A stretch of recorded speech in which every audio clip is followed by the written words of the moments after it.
everybody. Wenwen is back. Okay, you saw the introduction. We have a nationwide reduction in the COVID-19 alert system from, I gotta turn this way, from level 3 to level 2. Hey, Fides, how you doing, man? Fist bump. Well, what's cooking is, as you can see, we had this new alert that started today. Nationwide COVID-19 alert is lowered to level 2. Now there are some restrictions, like for example, if you're not eating or drinking, you have to wear a mask. I have my mask and I got my thing, but I am drinking and there's nobody around me. You have to maintain social distancing, so I'm here by myself. But I did have some good old Wenwen's food. Now tonight, this is what it looked like earlier. And you see, for the most part, even though some of the masks are pulled down, I was sitting by myself, where I took the picture, and just a few customers, and people are ordering mostly takeout.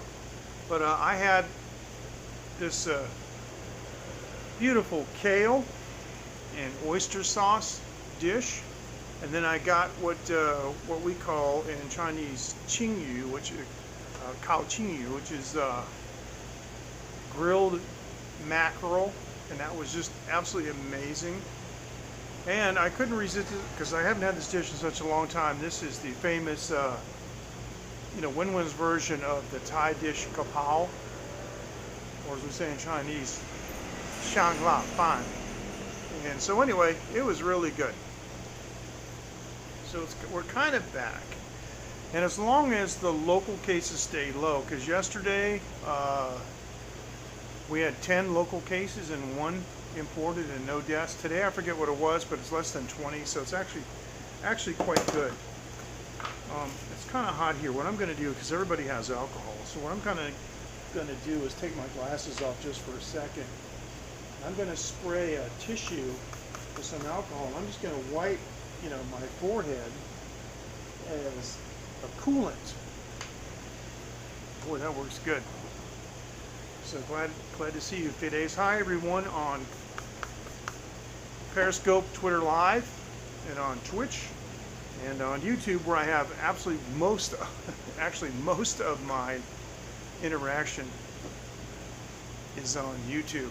So I want to thank everybody. And listen, please join the party over at livestreaming.technology. That's our new technology forum.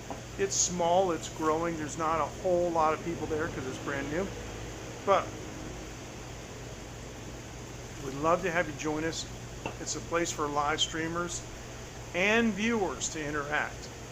And for example, as soon as I'm done with this live stream, there will be a post with the embedded live stream. And you can comment on it, and I can add additional information. So like what I'm going to do is I'm digging in my pocket. Yeah, but I don't take Twitch seriously. But it's Taiwan Live. Oh, sorry, it's Taiwan Live TV on Twitch. Twitch is a nice platform. It's just hard to get inroads on, and you can't stream there and keep your content unless you pay money, and I'm not going to do that. If I was going to pay money to keep my content, I would just do like, Amazon, AWS. I would do my own system and keep it myself where I would own it, and then, then I would own the playback and stuff, so, which still is not out of the question. Anyway, so, later tonight, on livestreaming.technology, it's backwards, so I gotta remember that. On livestreaming.technology, I'm going to put those pictures up. Dave in Osaka and Ken Rod. I don't look at Twitch streamers. I'm not a gamer. I mean, there are a couple of really smart people on there, like K-Pipe Fashion, but I'm not really not a gamer, you know, and Twitch is so gaming oriented. The only reason that I'm streaming on Twitch, and there's somebody watching on Twitch now I can see, is because it doesn't cost me anything to do so, because I can restream with Prism, but I can take it or leave it. Twitch is one of those places that has too many rules too, because people want to get big. You know, once you get big, then there's too many rules. Because back in the old days when I used to use Streamlabs, they tell me I was the only person that was successfully able to link the comments between Periscope and YouTube and get them to show up, you know, like this, burned on the stream, right? And so I asked one of the Streamlabs support persons, well, haven't you tried to do that? And she said, no, because I'm an affiliated Twitch streamer and I am not allowed to stream on any other platform. And I'm thinking, you guys don't have like a test profile? Sometimes, you know, sometimes I just don't get how people think. You're running a platform. I mean, you know, you're trying to do a professional product, and you're limited in testing because of your personal obligations, not as a company, but as a person. Okay, yeah, right. That's gonna fly. So,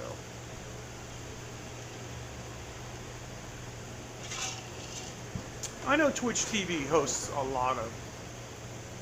And it goes way back. Like Adobe TV and things like that. But the other thing too, is we talked about this before. Everybody knows I'm a professional musician and have been a professional musician all my life, so people automatically assume I'm into music. I'm not. I don't care what other people are doing. I don't listen to music for fun, and I generally don't watch live streaming for fun.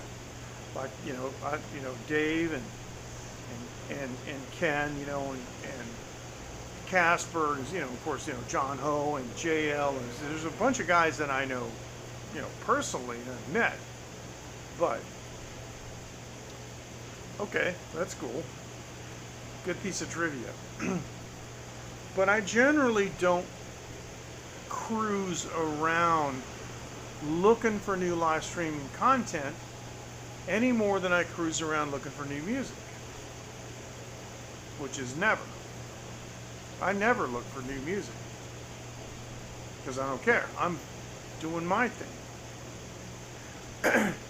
There are creators and there are consumers. I'm a consumer in a lot of different things, just not music. I'm a creator in music. I'm a little bit of a creator in food, but I'm much more of a consumer of food. And so those pictures that I just showed a little while ago, I'm going to put those on livestreaming.technology. You know, I got to check something. Is this right or wrong? Mentholated. Okay, you know what happened? This is why it's messing me out. I don't know how this happened, but my front camera got flipped. That's why I keep going to the wrong way. See? Is that right?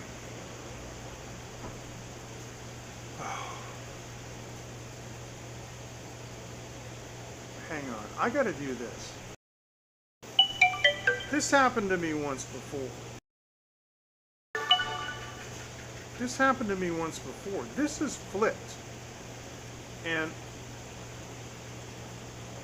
okay, now this should show this correctly, and it's not. This is backwards. So I have to actually flip the front page. Yeah, see, I'm used to going like this. Now, this, okay. I gotta report this because this stream is very bizarre.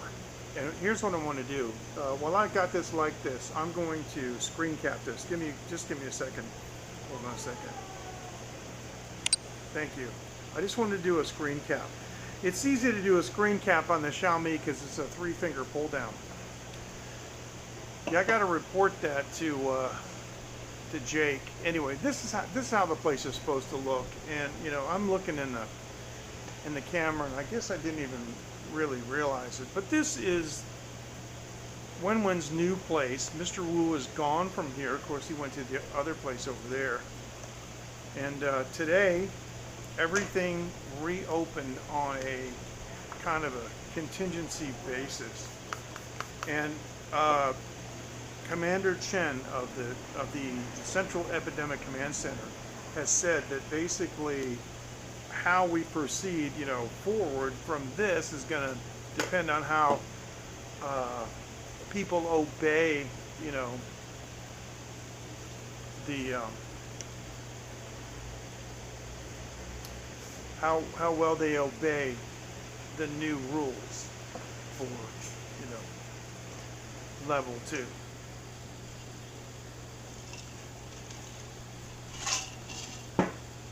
So tonight, drinking some Manila rum, Tongdania. Boy, this is really looking washed out. Hey, that's Wenwen over there. Hey, Wenwen. You can. 开直播，很多人想你啊。Just went inside. So what I said was, hey, look, Wenwen, look, it's a live stream. A lot of people miss you. So we'll see if she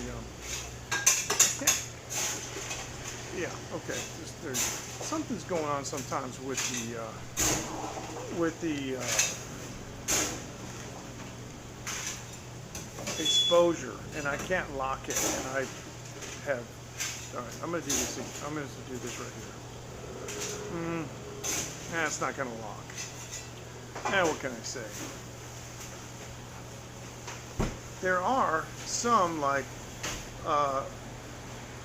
there are a couple like Camera Pro things here like this, and I can adjust the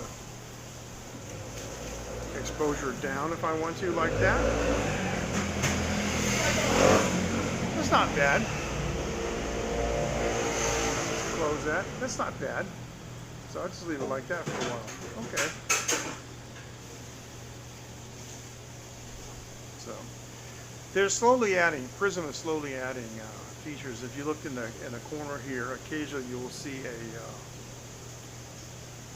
a watermark for Prism Live Studio. So anyway, I told Wenwen that I might do a live stream. She's kind of busy, but it's not that late. It's only 6 minutes until 11 p.m. local time here in Taiwan.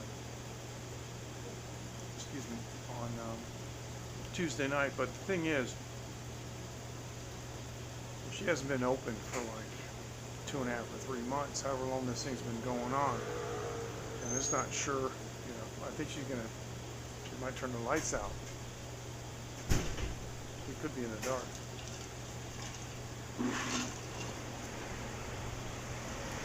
So, Wenwen，很久他们没有看你啊。这边老了。不是，是 she got older。不是。是啦。你好看啊。我知道你很累啊。我们5点就来买早餐。明天。So 5 a.m. tomorrow she's going to open. Just a time. Yeah, she's going to do breakfast tomorrow. Just a Vietnam to Vietnam. Taiwan. Yeah. Oh, she's going to do Vietnamese and Taiwanese breakfast tomorrow. That's cool. Wow. So 后来就是几点完掉？就是10点半吗？10点半？没有，如果卖完就7点8点。Okay. Wow. Okay. Cool. 你以后比较晚一点。如果有那用，他们喝酒跟你一样，跟我们晚。对。我知道。你回去啊？等一下，你按这里。She wants me to show me this side. Okay. 好。Okay. 回去的时候我按到了啊。谢谢你啊，谢谢。Okay. 谢谢。对。Okay. 谢谢你啊。So, you know, this is how much you know, she trusts me. We have a good relationship. She just said, okay, when 这个你放这里。对。会吗？你怕？不是，也很方便啊。不是，你怕那个小偷？不是，我带东西啊。是啊。谢谢。Yeah, so I put my bike over there, and so she asked me, was I afraid somebody would stick it? I said no, because it's very convenient just to have it over there. But I got stuff in. I got my gimbal and my stuff in there. But so when I have a good relationship, we know each other for a long time. She trusts me implicitly, so she just basically just showed me where the light switch is over here, and said, right there, to turn the lights off when I'm done. So I was okay. So she's got a. She misunderstood what I asked her, and I didn't want to press it because my Chinese isn't perfect, so it's easy to misunderstand what I meant. But I asked her, like, what time would she close, like 10 o'clock or 10:30, and I should have said 2200 or 22:30, or I should have said 10 o'clock nighttime, and because I meant like now it's barely 11 o'clock, she's closed, but the place next door, she would be open to 3 or 4 a.m. But that's because of the the karaoke rooms, and she can't have the karaoke rooms open now under the current level 2 rules. The KTV places, the KTV barber shops, the tourist barber shops, and there is such a thing. Those entertainment venues can't be open now. So, but she said that she's opening tomorrow at 5, and so I asked her, when will you close? And she said, I said 10 or 10:30, I meant at night. She misunderstood what I said. It's my fault. But she said no, when we sell out of food, when we sell out. So she's doing Taiwan style and Vietnam style breakfast, which means like banh mi and actually I don't know what she's doing. I'm not up at 5. I'm usually going to bed at 5 because I'm usually in the studio late at night. But I kind of like this little. I kind of like the sort of the dark mode on this anyway. So that's the deal, and I'm using her Wi-Fi now. So hopefully everything is okay, and I haven't gotten any notifications that my internet is bad. But see, before when I was here, her modem was on the other place, and so now it's in this place, and it's a lot closer. In fact, I'm not sure where it is. I'm not sure if it's inside or not. There's a big window over here anyway, but I'm not sure where it is. If it's inside or who knows? I don't know. I just know that when I leave and get ready to take off, there's a nice exit door over there, and I'm going to turn the light out. Fist bump to you, Dave. Good evening. How you doing? I just wonder how dark it really is.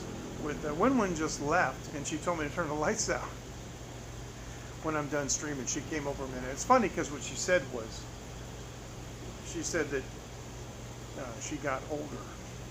That's what I said in China. Dave, you missed it, but good evening and thanks for joining. Wenwen was here a minute ago, and I said, for a long time people haven't seen you, and she said I got older. She's such a joker. She's really funny. But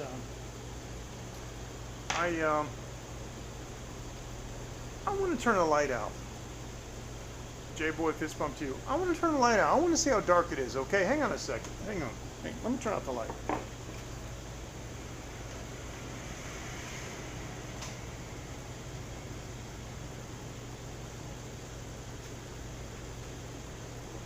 Wow, I'm in front of the camera. Wow, that's really dark, man. That's like really, really dark. And I don't have my auxiliary, like, my light with me. So I'm going to turn the light back on. Man, oh, man. The problem with it being dark is the lighting.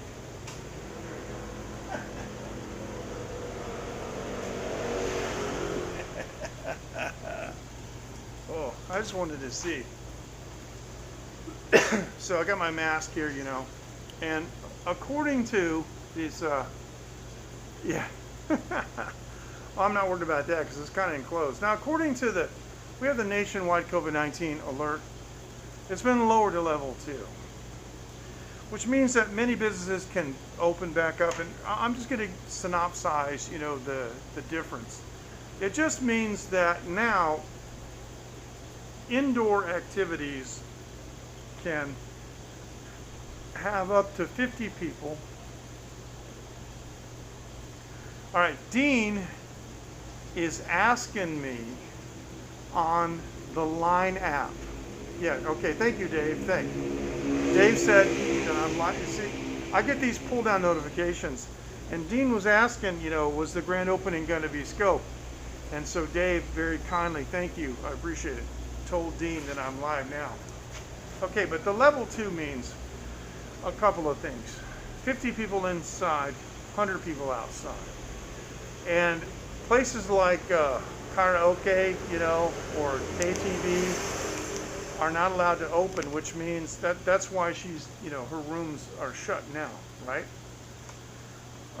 She did some food and she split, and they're done, and it's 11 o'clock at night and they're done, she's going home. The other thing is that some of the other places like the claw machines, some of them can open as long as they can maintain social distancing, but it's hard because they can't move the machines. The machines are already in place and they're jam-packed. Hey Dean, how you doing? Glad you could join us, and I'm glad Dave sent you that message. I saw your message come down, when in the wow, it's really interesting notifications I'm getting from in Taiwan news. Anyway, and so you still have to wear a mask outside unless you're eating and drinking, and I am demonstrably drinking. The second thing is you have to have social distancing even in a restaurant, and so I was sitting over here, they got a sofa here, and I was sitting by myself. Hello. Hello. I was sitting by myself, and 没关系啊，我看不到啊，没关系，我煮汤。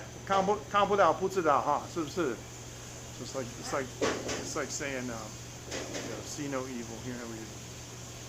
So I said, but what I said was, if I don't see it, I don't know it. That's the cook, by the way. And then, so about the level 2, what was I saying?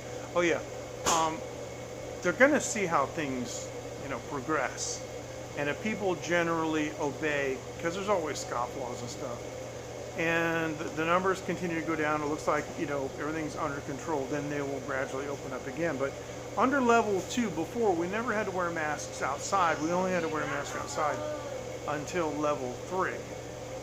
But they are promoting level 2, but with masks and with social distancing inside. But it does mean that places like Mr. Wu's and Wenwen's and others can open for food, which is the important thing. It is. People's behavior is the key. I love these little things. My little menthol inhaler. You guys seen these things? These are from Thailand. I found these things like 15 years ago. Dave knows what these are. And they finally came to, they call us the Part 2.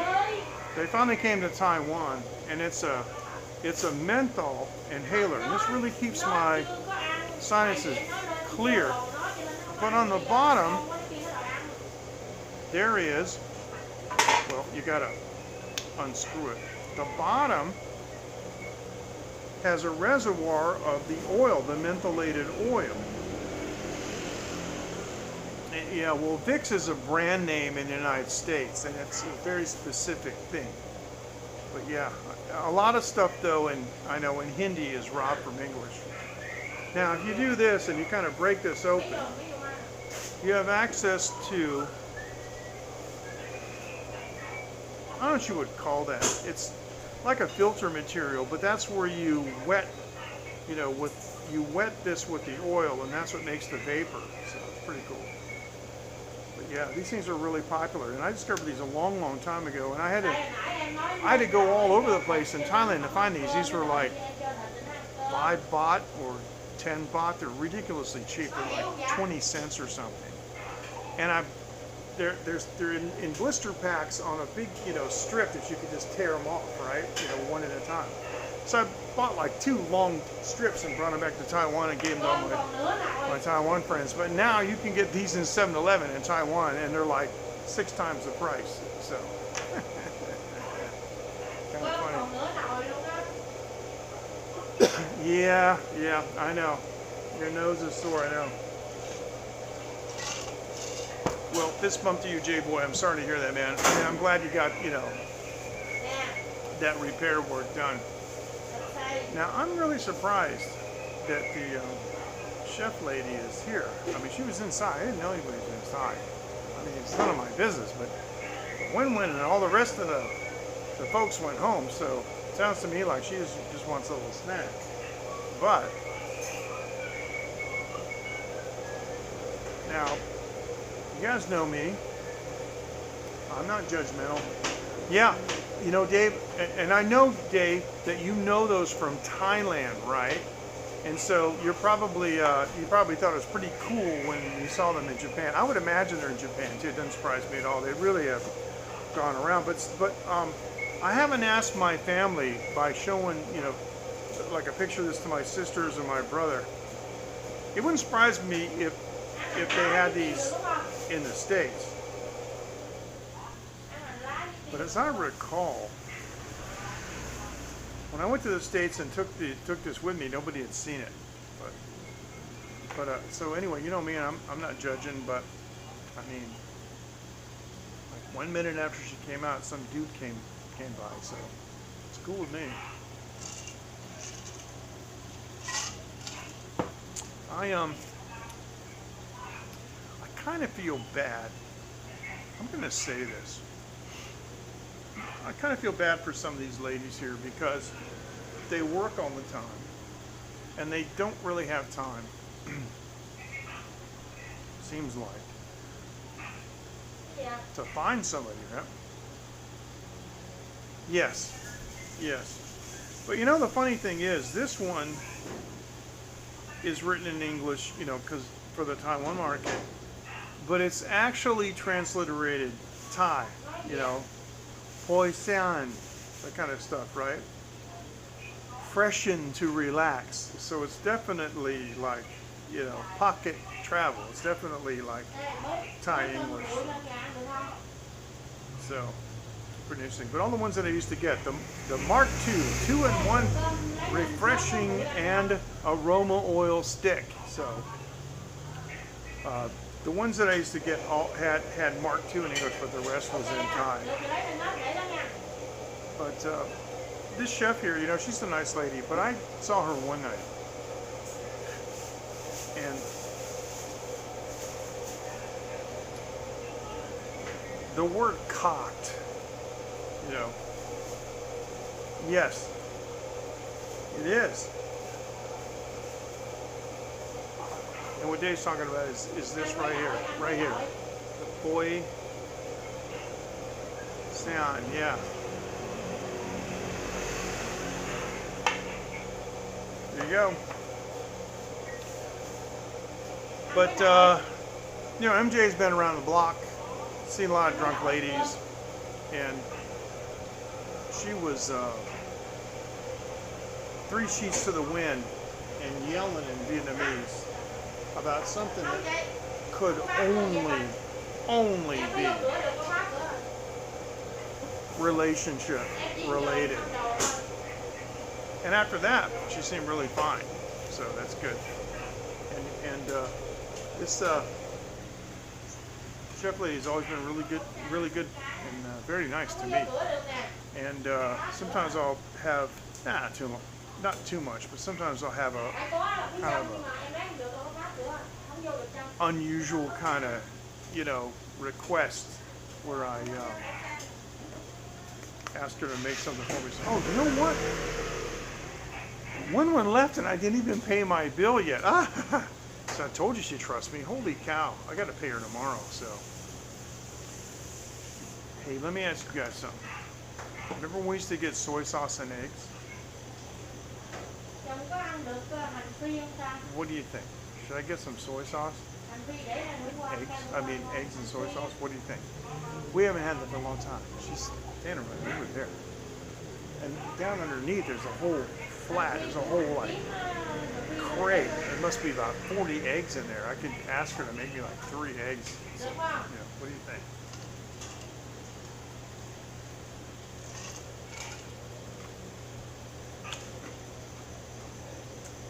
Do you guys think we should get some of those eggs like the old days? That'd be good. Let's look at the back. I'm not sure what she's doing. She's talking on the phone with somebody.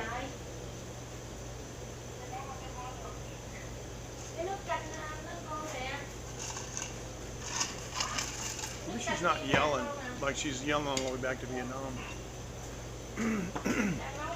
Mr. Wu's place, right? There was a guy, and she was, he was with his wife. Okay, and his wife kept telling him to shush, and he was talking on the phone. He was yelling so loud. It was like the guy's like yelling, you know, to Saigon. Okay, hold on a second.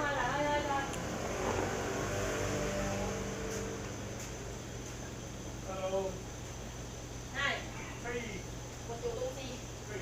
một chỗ ăn,我还没吃饭。可以住一单吗？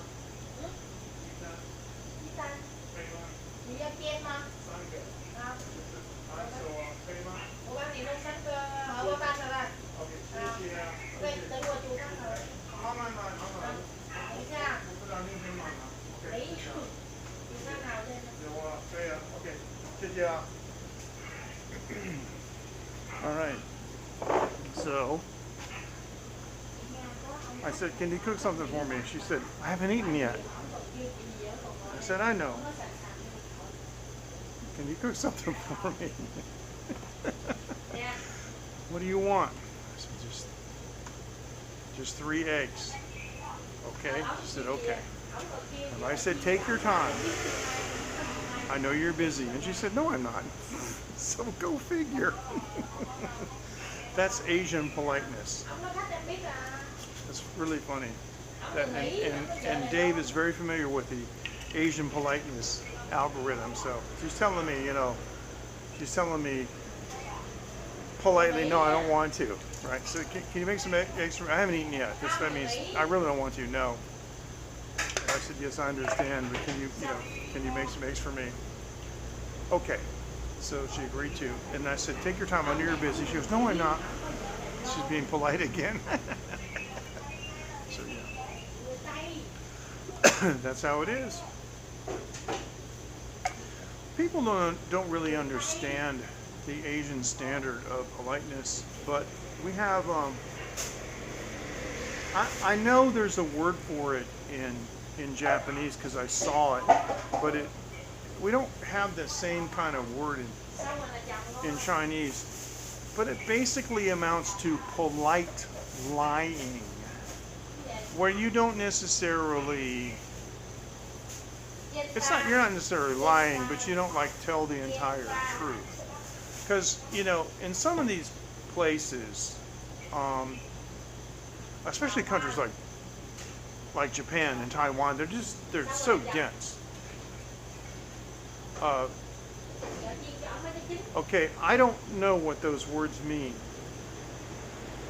Pide, I don't know what those words mean in Japanese. I can't. If you can give me the the English equivalent, I'm sorry. My knowledge of Japanese language is not that high. I mean, when I go to Japan, I can read the signs, but they're mostly like, place names and things. So,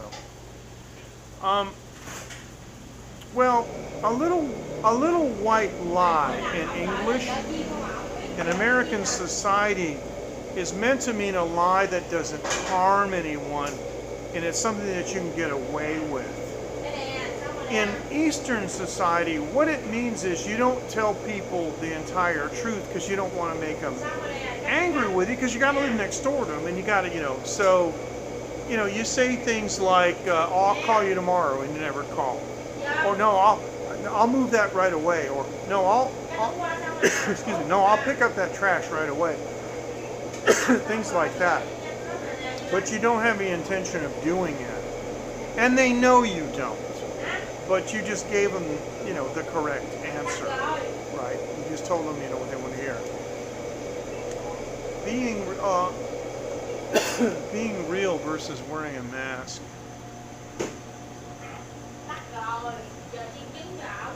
I don't think so, Fides. But, you know, here's the thing, though. I'm dealing with a whole... Okay, first of all, this chef is from Vietnam. And she's speaking Chinese, which isn't her first language, and so am I. So not only are we, you know, just Vietnam and the USA, because even though I've been in Taiwan 17 years, I was raised in the United States. And... but in between is, you know, Taiwan culture. So it's like, it can get very confusing.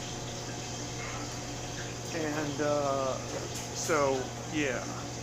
But Taiwanese, I gotta tell you, I've run into a little bit of the polite lying. I have in business. I did run across one time in business, and this guy really ticked me off, and I never dealt with him again. He made business arrangements with me, and then later he went back on his word.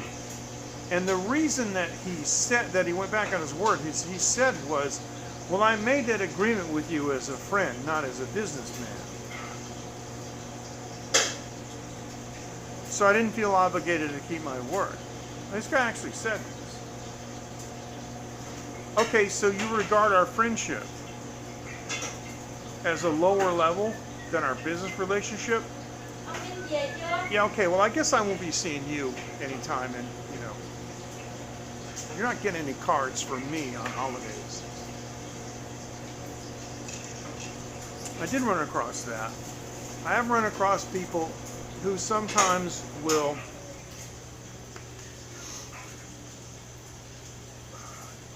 appropriate cultural things. Like I remember I got on some mailing list for one of the...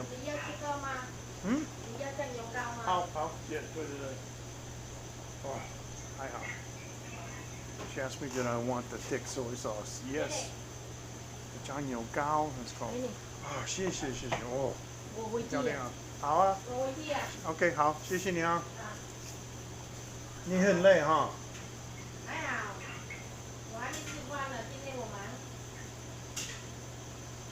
Okay, I better do this because I know what's going to happen.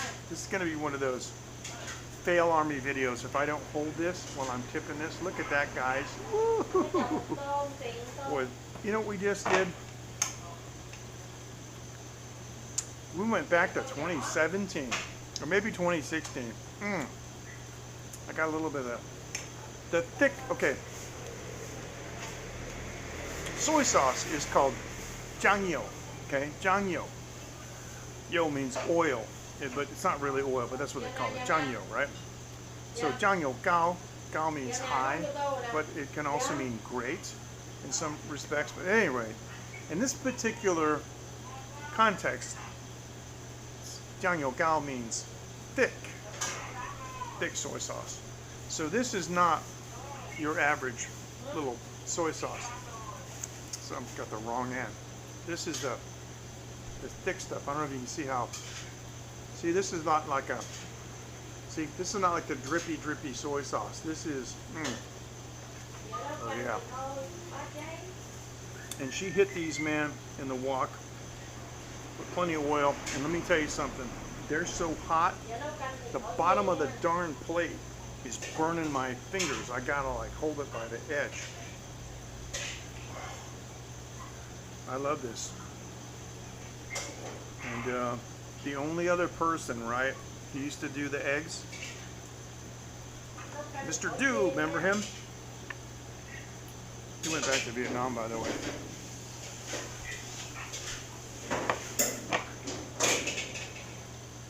His boss got killed boss got murdered, and eventually I don't know what happened to the business, but eventually he just left and went back. I think the business went out because there's nobody to run it.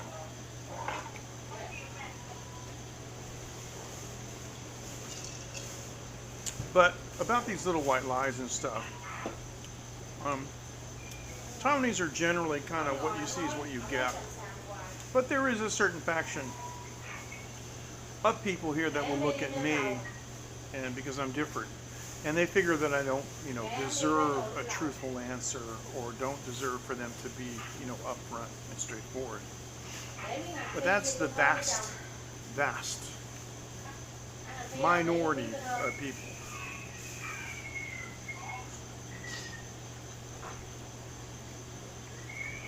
Wow.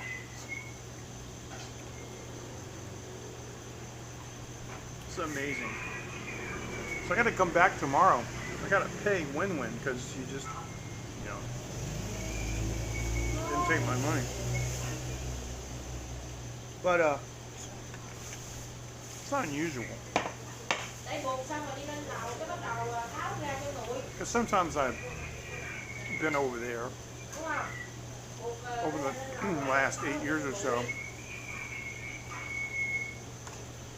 and ordered something, went online, started talking to you guys, ordered something else, finished my live stream, then went and paid, then went home and went, oh, wait a minute, I ordered something later and I forgot to, So it's common for me to go over there and just say to one of the workers, I owe you guys this much money. And they just go, okay. But the really cool thing is one night, it's quite a while ago, right? I ordered a bunch of stuff, and I know how much it is. I translated the menu, for crying out loud. And I can add. So I went to the counter to pay, and there was some lady there I hadn't seen before, and I handed her like, a fixed amount of money, some dollars and change, I guess you would say. And she started to question me. What is it, that you had? What did you order? And okay, 你回去啊。哎，谢谢。你等一下。我知道，问告诉我，我知道啊。拜拜。谢谢，相信我。没有啦，我以为你不知道。Okay， 谢谢你啊，谢谢。晚安。She was reminding me to turn off the light. I said, trust me. I said, Wenwen already told me, so trust me. So anyway, I had set like a fixed amount of money down, on the counter. And the lady was like, well, what did you order? And Wenwen said, just take it. Whatever he says, he owes, just take it. And I was like, wow, that was cool. So, but isn't that how it should be, right? With, with your friends or people that you know, and they don't necessarily have to be your friends, but, many stores and many restaurants, they know their customers know them, and they know that the customers come back because they appreciate the food and the service and many other things about the restaurant, and they're not going to lie and they're not going to cheat. And I found, at least in my case, where like I do with my studio with PhoenixMediaForge.com, I do jobs for people and I just tell them, what is it worth to you? Just pay me what it's worth, because I don't have like any kind of like a fixed schedule of fees for things that I do, right? Because it's not a primary business, I just do it for fun. And nobody's ever taken advantage of me. They never do.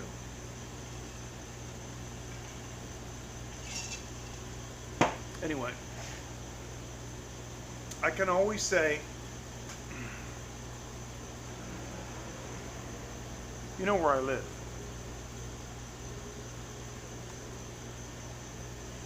So please, guys, somebody type something. Let me know we're still on the air, okay? Type something. I gotta see something here on the, in the comments, right? All right, so here's some more of that, the fried eggs with the Zhang Gao.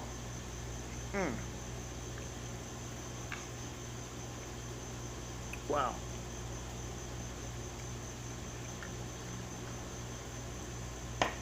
Thanks, J-Boy.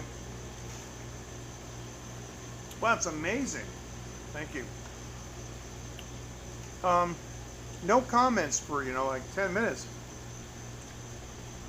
It means you guys must be really captivated by the storytelling. That's cool. So, for those of you who just joined, this is what it looked like earlier tonight. I'm sitting on a sofa. Over to my right where I'm sitting now, there's a sofa, and that was the vantage point. If you can see, at the very bottom of that picture is a stool. That's where I'm sitting right now. And I have the camera facing back towards, as you can see, like, yeah, okay. So I had this Chinese kale and oyster sauce. Nothing I can do about the irritation, but I appreciate it, J-Boy. That's good. And this is Kao Ching Yu. This is hey Anti, how you doing, man? This is mackerel, grilled mackerel, kind of like Japanese style. And I had some of what we call it's Thai food. In Thai, this would be like a kapao, kapao mo, but this is xiang ma fan. So there you go. And yeah, so yeah, it is. So welcome to COVID-19 alert level 2, ladies and gentlemen. Yes. But J-Boy, when this whole mess is over, you gotta come visit Taiwan, bro. You can sit right here. We can live stream together, man. It'd be great. Because a number of live streamers have sat at these places and had this food.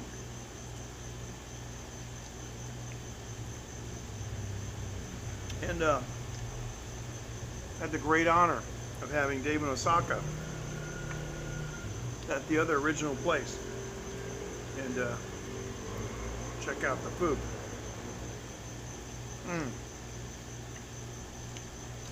That's good. And I would like to think that I had a little something to do with that. Because I know many of my followers have told me that they had, of course,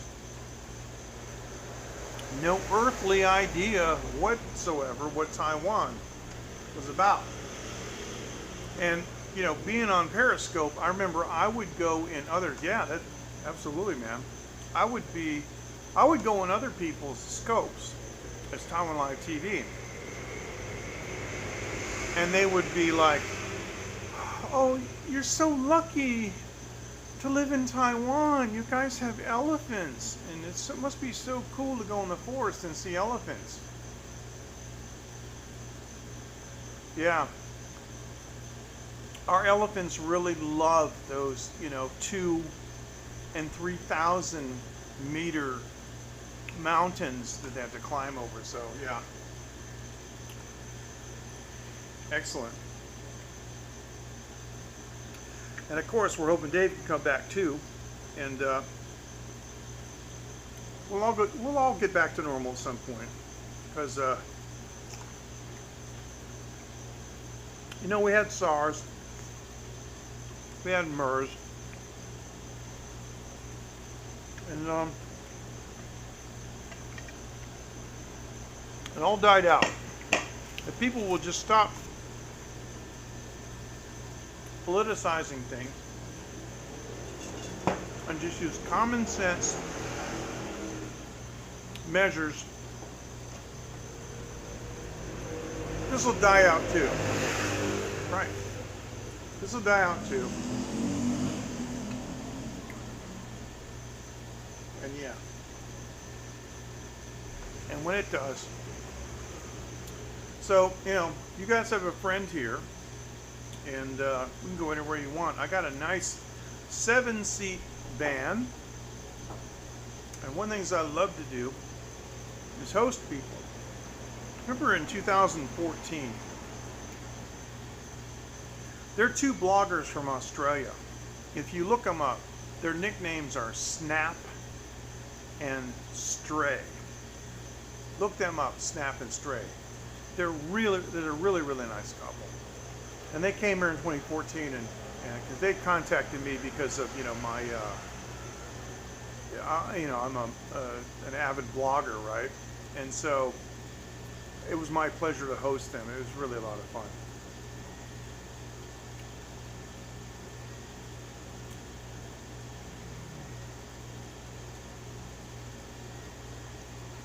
You know, Jay Boy, you're telling me the other night about how you had that the surgery done during the pandemic, and it's not really, I mean, a recommended thing, but I'm glad it worked out okay.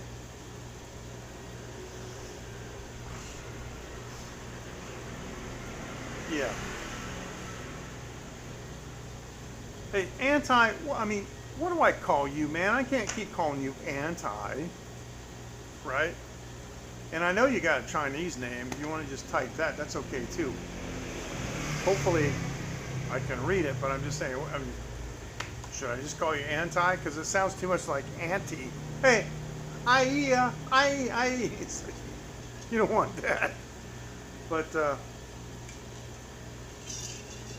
I mean, when, you know, when the whole thing is passed, we won't need the PCR tests and this whole vaccine passport and stuff. Auntie or aunt? Aunt 1. That's Aunt 1.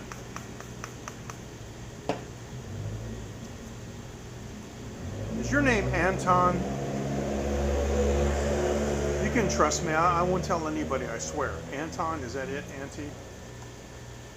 Anti. So I don't want to call you a twit. Anti-Twitter. Or if you're in New England, where I lived for a long time, it's Auntie. Auntie Twitter. So I remember people used to say, where's the bathroom? I don't know. Because I don't know what a bathroom is. If you're looking for the bathroom, it's over there. Yes, I know. I'm an ass.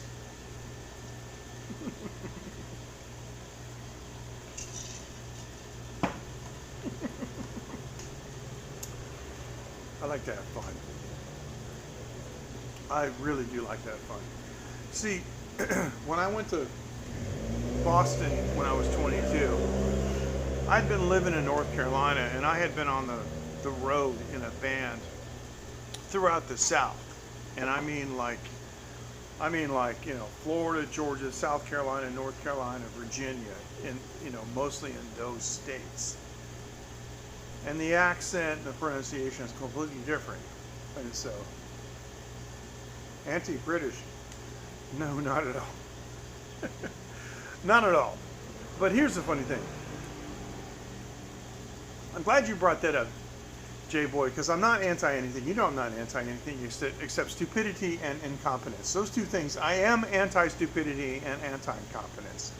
But what it is I remember going to New England and hearing people say things like car, you know, for car and things like that. And the reluctance to pronounce the word R, or the letter R, was so strange that people couldn't actually say, like, sir. They would go, sirrah, sirrah. They had to, like, put a syllable after it because they couldn't just say sir. Oh, sirrah, sirrah. I was like, what is sirrah? Oh, are you trying to say sir? Whatever. And so I remember, you know, the manager of my band used to say to me, we speak the King's English. and you know, and I felt like Nigel Tufnell. No, you don't. Now you guys know my background with music, and I formed with another guy from North Carolina a recording project called Britain, named, you know, after the country, Britain. And we actually had a person from London who would coach us on our British accents. So when we performed live and we were on the microphone, we could speak and be credible. It's all theater. It was really funny. It actually worked out pretty cool. But so I'm not anti-British at all. And I used to really enjoy fooling British people because I'd never been to the British Isles, but I studied a lot of maps, and with, you know, the help of Miss Shane from I guess she's from London, if I recall, and she was actually pretty adept in different regional accents. And so now the British accent that I always liked was done by John Hillerman, who's not British. Now, if you guys know John Hillerman, he played, now I'm dating myself, but he played the role of Higgins on Magnum P.I. way back in the 70s, remember? And he had a very, you know, upper class British accent, and the way he would just look at Tom Selleck and go like, hey, fist bump to you, Ken. He would just say, Magnum, your quarters are a shambles. And, you know, things like that. So just, you know, Magnum, your quarters are a shambles. And it almost wasn't even actually stereotypical British, you know, if you will. And there is such a thing because, you know, Americans have been exposed to stereotype, you know, accents. And so I'm going to get myself in trouble. I just know I am. I know I'm going to say something people are going to find offensive, but oh well. So yeah. So I remember being in New York. You know, we played Trax, the famous. Well, they said that more bands have been signed out of Trax than any other club in New York City, and we played Trax back in 1980, and we successfully fooled everyone. They thought we were from England. And I used the John Hillerman type of accent, where it wasn't like, and it was actually very close in some respects to the Boston accent, but the Boston accent is kind of like a screwed up British accent. And if you listen to David Ogden Stiers, who played Charles Emerson Winchester in the MASH series, he does a very credible Boston accent. In fact, years ago, like one of the fondest memories I have with my father is we used to watch that show together when I was in school. And for years, I thought that David Ogden Stiers was from Boston until I heard him do other stuff, and then he was on Star Trek: The Next Generation using his regular voice, and it just didn't sound right to me. But the way he said Harvard University, that was very, very Boston. So, but not being a native Bostonian, I used to make fun of it a lot of times.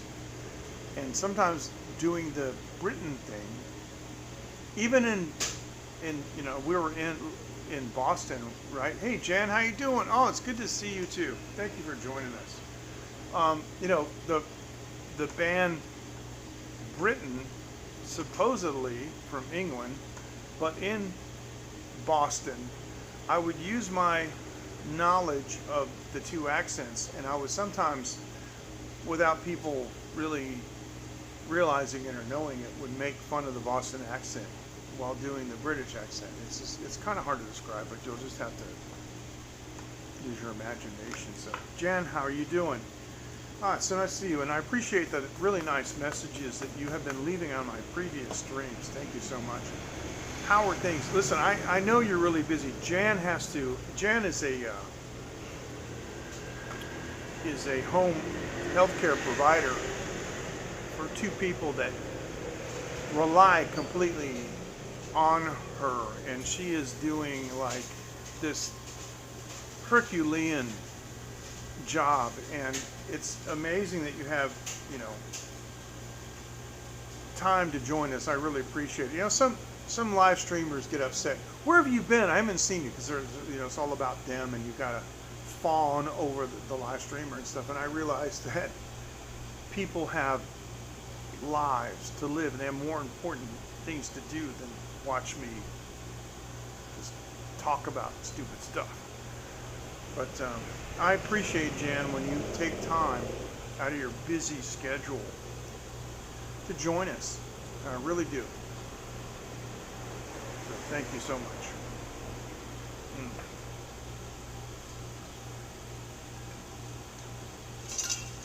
You know, there's so many people that do so many remarkable things that sometimes I think about what I do, and I'm like, I got it so easy. I do.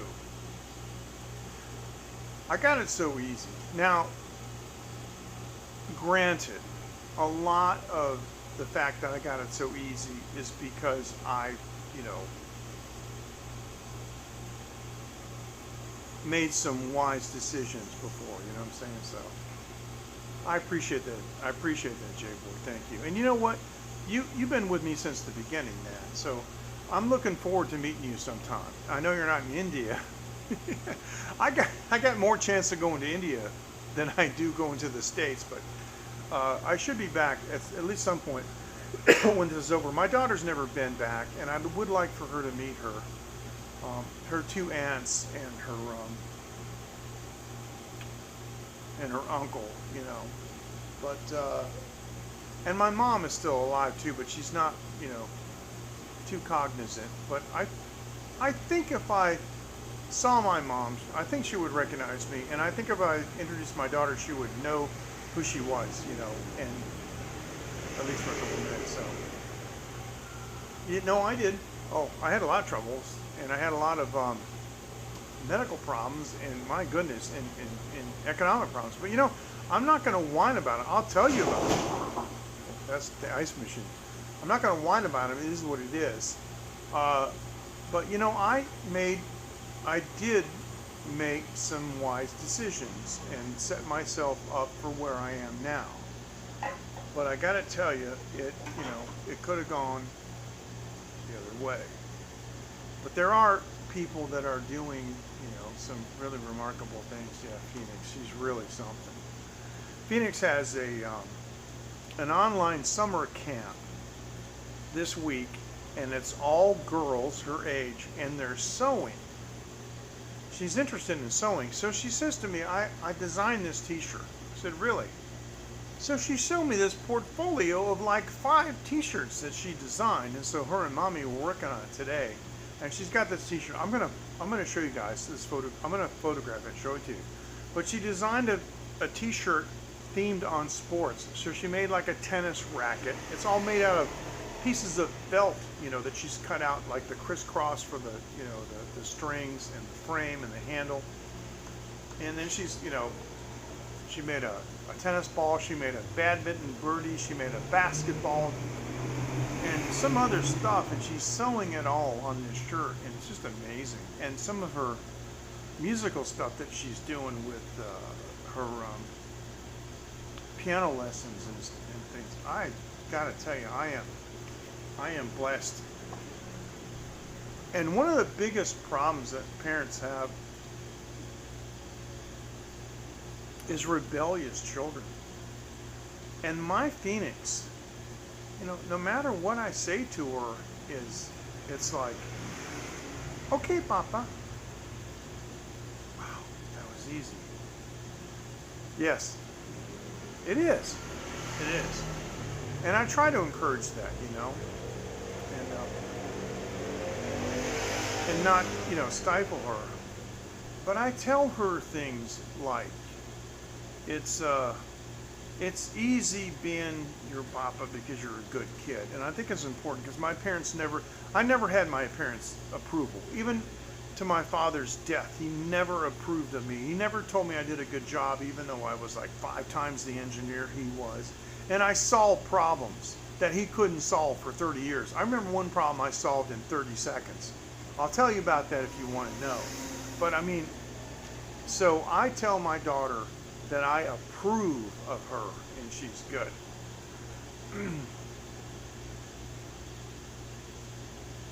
Okay. Sounds good. Now, you guys remember that I'm in manufacturing, and I do manufacturing. And so if you have an idea and you want to approach me, well, you know how to find me, and you can always find me in live streaming, .technology or TaiwanLive.tv. There are ways to find me. And so, yeah, I mean, if you got an idea, why not? Maybe we can do it. Maybe we can make some money. You just never know. And dreams don't cost anything. And neither do part numbers. Yeah, sounds good. So it's important, to have the approval of your parents, isn't it? And so the funny thing is I always think about how, I don't know, my father opposed me. See, here's a weird thing. Is my father left me alone a lot when I was younger. See, from grades 1 through 6, first grade through 6th grade, that was cool. Then my parents got divorced. I went to live with my dad, and 7th grade, I went to Henrico High School. Now this is outside Richmond, Virginia. I never told you guys this before, I don't think. But I'll check this out. Henrico High School was a high school of grade 7 through 10. Through 12. So suddenly, I'm like, yes, it does. I mean, it unshackles the child for them to expand because they know they got their parents' approval. But when you're always looking over your shoulder and you don't know, I mean, you're afraid to take chances and do things, right? So all these great billionaires and geniuses and stuff, they have that in common. So suddenly I went from 6th grade to a school where there are guys drinking, having sex, shaving, and voting. And so on my first day of school, I heard curse words that I didn't even know what they meant. I never heard of them before. But within 1 week, I was cursing worse than any sailor or anybody you can imagine. And that is a problem that plagues me to this day. People who know me personally know that I don't like to swear, but they know that sometimes it comes out because it was ingrained in an early age, right? And even the Bible says that no person can control the tongue. If you can control your tongue, you're perfect. That's what it says. That's scriptural. But that's not an excuse. It's just a fact. It's absolutely. I mean, I'm just telling you guys the truth. I mean, I was 7th grade, and I'm in a shower and I'm looking around, and there's men that are like fully developed, and it was like it was a huge shock for me. I don't think anybody should have to go through that kind of thing. You guys know what I'm talking about. I'm just being human and being perfectly honest with you. As a young boy, 7th grade, I was naive to many of these things, and I didn't, know about a lot of these things. And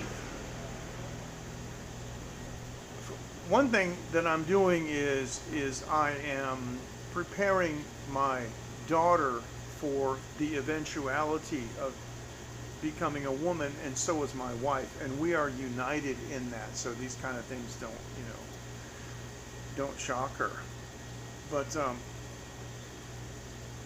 so I started living with my father, and my father was a Honeywell engineer, and he decided to go into a new business venture with a partner, and it required him to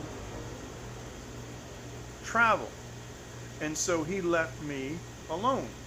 And so by the time I was 13 and 14, he would leave me at the house by myself for anywhere from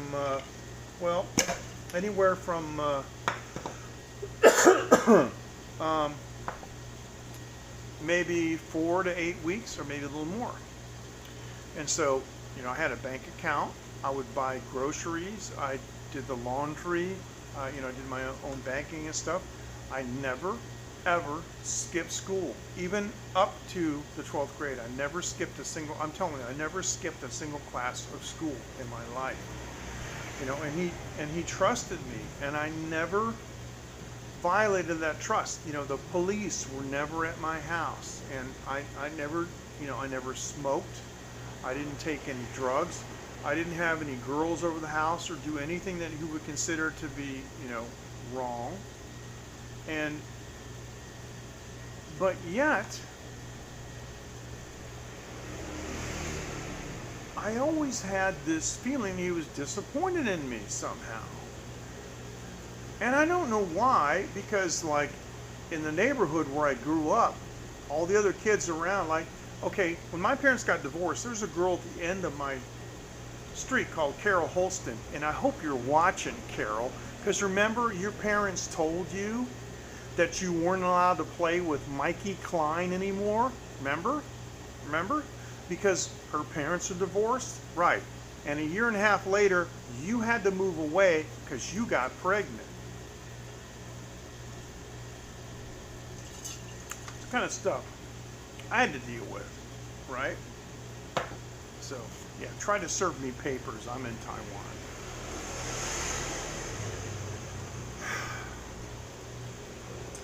So I remember, I went on the road, and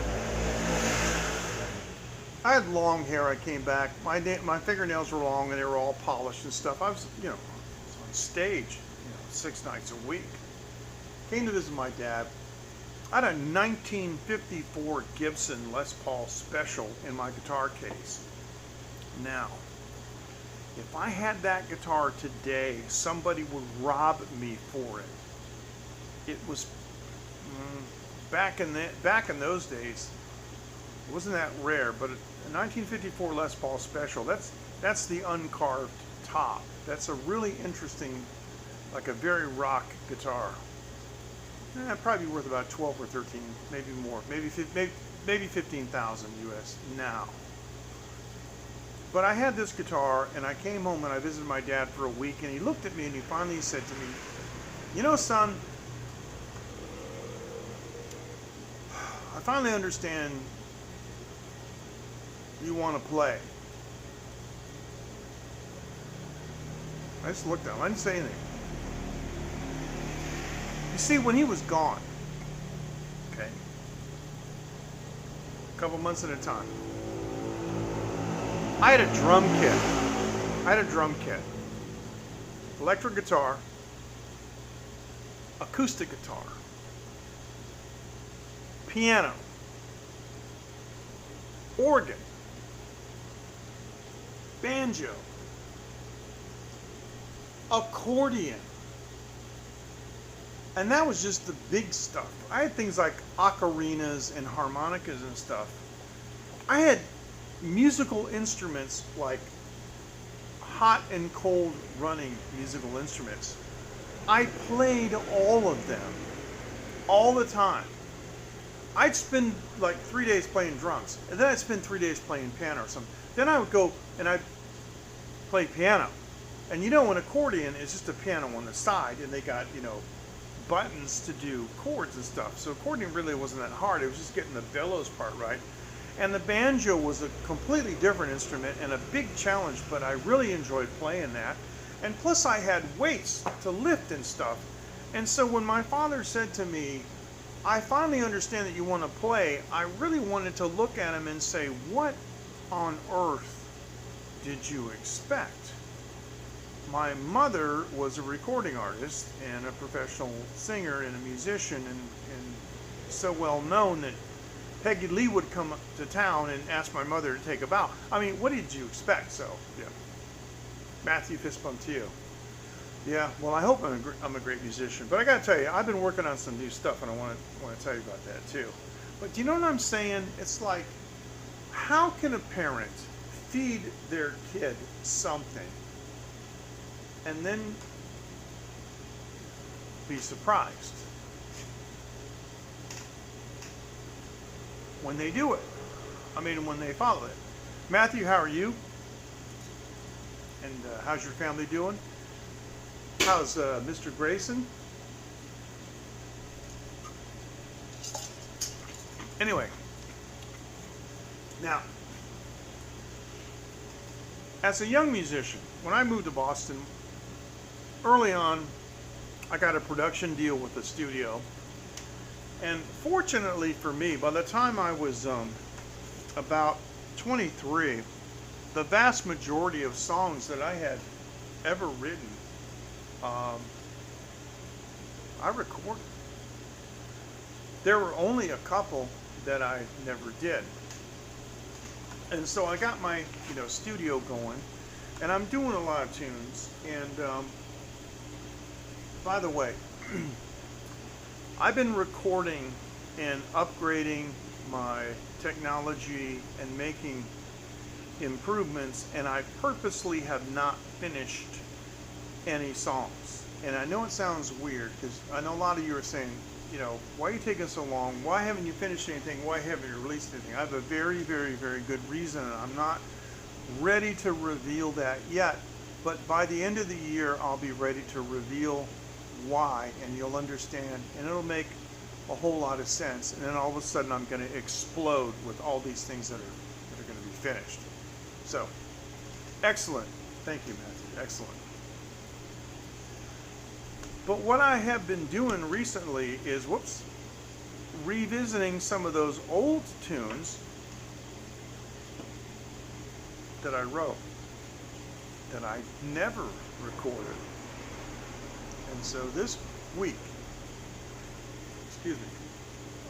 actually starting on, I think it was Saturday. Anyway, it's only been a couple of days. I'm almost done. I went back and revisited one of the tunes that I had written when I was 22 years old and never recorded. And it's really it's a blast. It's a gas, man, to go back into the past that far and pull something out of your hat that's just, it's over 40 years ago. So it turns out that while I'm putting this down and playing these tunes, I realized that there are several other tunes. Some of them I did record, but of course, those were 8-track versions, and I was a young guy and not that experienced. And there are a number of tunes from that era that I didn't record in addition to that. So I'm going to go ahead and put all of those down. Thanks, Ken. Fist bump to you. Oh, you will. Because when I release these songs, none of you people are going to pay for them. There's no way. So every one of you people here, except for J-Boy, but I can contact J-Boy, and Anti-Twitter, you guys are all in my line group. And so I'll take care of you, but there's no way you're going to pay for these songs, but you will definitely hear them. I guarantee it. So that's what I'm looking at doing.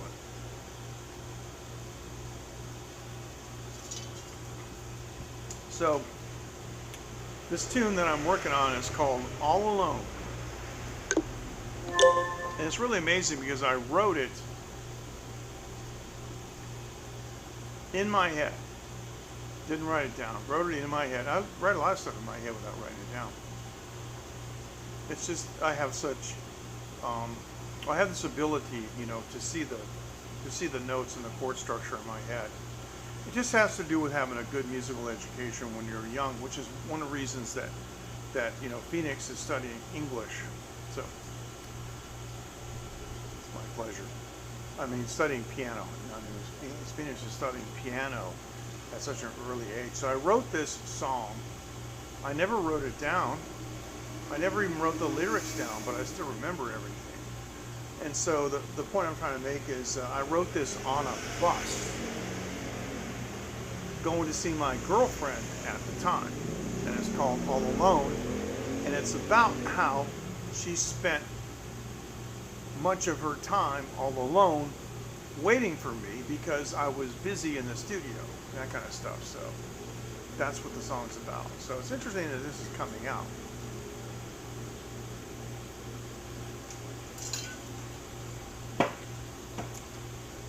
So everybody's gone, and I owe them Wenwen about $9 US for the food I ate tonight, and she just took off and left. So I got to come back tomorrow. Say Wenwen, 我没有付钱啊. And she'll be like, 什么? And I'll just say, 昨天呢, 我吃饭呢. So yesterday, you know, when I ate. So, but that's how she is. So I can just come by tomorrow anytime, and based on what you said before, you know, that whatever I show up with and I give them for money, they just take it. They go, okay, thank you. So that's good. But you know, when you live in an area for so long, I'm sure that all of you have that same kind of honest relationship, you know, with the suppliers and the restaurants and so forth in your neighborhood, right? Because they know you and they know you have integrity. They know what kind of person that you are.